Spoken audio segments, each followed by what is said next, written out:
Brinks geben starke Konzerte und nebenbei machen sich die Musiker stark für die Knochenmarkspenderdatei und konnten ein Leben retten. Der eigentliche Held des Tages ist aber Lorenzo Lombardi.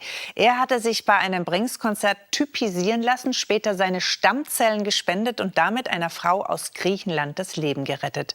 Heute war ein bewegender Tag. Alle, die dabei waren, hatten Tränen in den Augen, als sich die beiden im Kölner Stadion das erste Mal in den Armen lagen.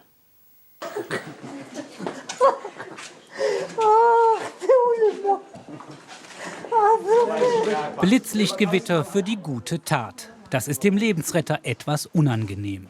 Schon Minuten zuvor hatte ihn Stefan Brinks ausgerechnet vor der Heldenwand Kölner Fußballidole begrüßt. Denn Lorenzo Lombardi ist der erste Lebensretter der Brinks-Aktion im Kampf gegen Blutkrebs. Für den Brinks-Star ist das heldenhaft, doch Fan Lorenzo will gar kein Held sein. Ich habe zu Hause eine Urkunde hängen von der DKMS, wo drauf steht Lebensretter. Aber ich fühle mich nicht als Held, weil ich habe kein Kind aus dem brennenden Haus gerettet oder sowas. Ich habe eigentlich nur Blut gespendet. Ein Bekannter von mir hat auch Blutkrebs gehabt und hat eine Spende von der DKMS bekommen, hat es aber leider nicht geschafft. Der ist dann kurz danach gestorben. Umso erstaunlicher, dass Lorenzo einer schwerkranken Griechin direkt als Spender vermittelt werden konnte. Denn die Chancen sind gering. Mit einer Speichelprobe am DKMS-Stand bei einem Brinks-Konzert hat alles begonnen. Das macht Brinks total glücklich. Und die Lorenzo ihr Leben verdankt, fiebert in die Katakomben des Stadions dem großen Moment entgegen. Wie ist das, wenn man jetzt den Spender kennenlernt? Ja, sie ist sehr aufgeregt. Also der Herz ist ganz... Sie ist sehr froh, dass sie ihn kennenlernt. Kein Geschenk ist groß genug für ihre Dankbarkeit, sagt Schatzi Anastasia noch. Dann ist es soweit.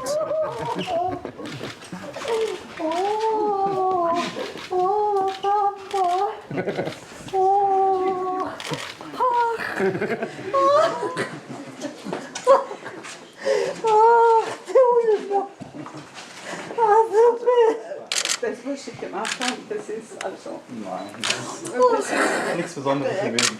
Das ist sehr klein, was ich sage, danke. Das kann man nichts Danke sagen. Das ist also ein Teil von sie ist... Das sind jetzt fast Zwillinge. Ja, ganz genau. Ja. Dass sie so ihre Freude so zeigt, ist toll. Auf jeden Fall. Ich weiß nicht, wenn du im Moment Fernsehen guckst, Nachrichten guckst, sowas tut echt gut. Dass Leute so, dass das scheißegal ist, wo einer herkommt. Dann tut das auch gut, sowas zu sehen, dass man sieht, dass Menschen auch anders handeln. Rein nur auf Gefühlsebene, nur um zu helfen. Die selbsternannten Zwillinge lassen sich gar nicht mehr los. Ich bin gerade sehr glücklich, dass ich jetzt, wie gesagt, jemand oder ein Gesicht zu dem Namen habe und jemand sehe, der mit meiner Hilfe das Leben gerettet wurde. Ja. Finde ich schön. Für den Kampf der DKMS und Brinks gegen Blutkrebs werden auch beim Brinks-Konzert am Samstag im Kölner Stadion wieder Lebensretter gesucht. Der Appell von allen hier: Wie wir alle wissen, nach der guten Tat ist vor der nächsten guten Tat. Da ist zum Beispiel hier die kleine Sophia, die am Rheinland ja auch schon durch die Zeitungen gegangen ist. Und es gibt noch viele andere Menschen, die mit diesem Schicksal hadern und auf einen Spender warten. Nicht nur im Stadion können Sie Spender am Samstag registrieren, sondern auch jederzeit bei der DKMS im Internet.